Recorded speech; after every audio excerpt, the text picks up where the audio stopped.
Hey everybody, it's Paul Rabillo with ActiveStocks.com, Thursday, August 6th. Interesting day again today, everybody. We started out a little pop at the morning, and we're following yesterday's format, selling off as the morning goes on into lunch, into the early afternoon now. So we're seeing a sell-off. What we're also seeing is we're seeing financial sector speculation continue, but it is pulling back a little bit now. Yesterday, AIG went on an incredible run from 13 to 22, and actually today got up to 29, now it's back to 23. So not a great thing to see. I know traders like to see some of that stuff, but if you do go in there, again, you got to be really careful.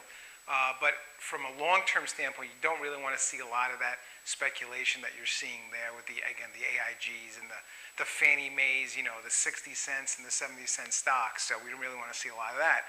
Retail sales today, mixed bag. There were some winners, some losers. The Gap actually doing pretty good on the upside.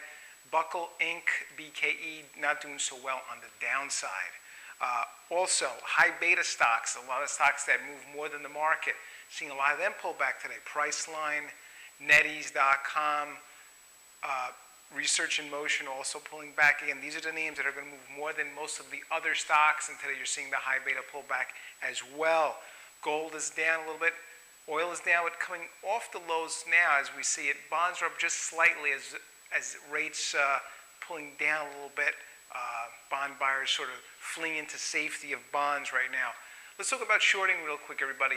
With what we saw yesterday and what we're seeing again today, one of the things I want traders to think about and embrace is the short side of the market, possibly for some short-term gains.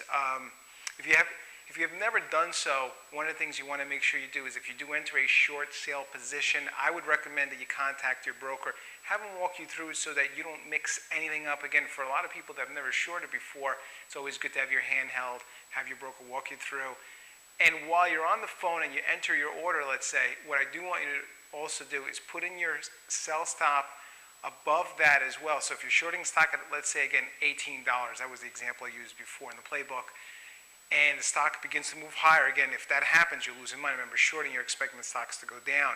What you want to do is put a stop at maybe the 19 level. And again, what you want to do is you want to ask the online broker, hey, you know, this is my first time doing it. Can you just tell me how to do that so that if a stock does hit that price, my order now goes in as a market order, and you sort of limit those losses that you would have had if the stock keeps going higher.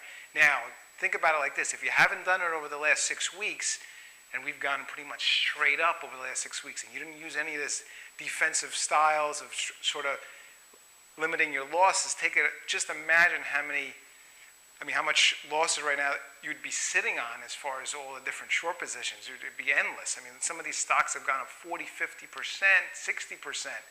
And in the matter of 6 weeks. So again, you want to make sure you limit your losses, whether you're trading on the long side and the short side.